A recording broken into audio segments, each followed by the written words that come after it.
আমি ওর দুর্গা পূজা দেখতে যাইনি। মানে এটা একটা আল্লাহ, এই যেটা মাটি এটা আল্লাহ, এটা সন্তান দেয়, রিজিক দেয়, এটা এভাবে আমি ওটা দেখতে যাইনি।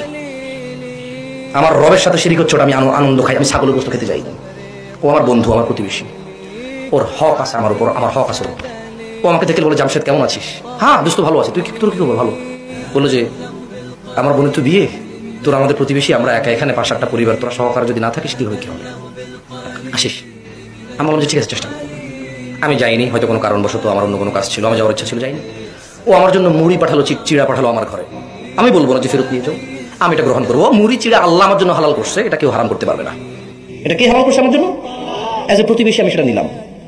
কিন্তু আমি যাইনি। আমার মানে আল্লাহ যিনি আরশে আযীমের উপর সমাসীন, মানে এভাবে মাটি দিয়ে কেউ, গরু দিয়ে, ছাগল দিয়ে কেউ বললো, এটাকে শ্রদ্ধা করলো, আমি ওখানে দেখতে গেলাম ছাগল গোশত খাইতে, আমি ওরকম মুসলিম হইনি।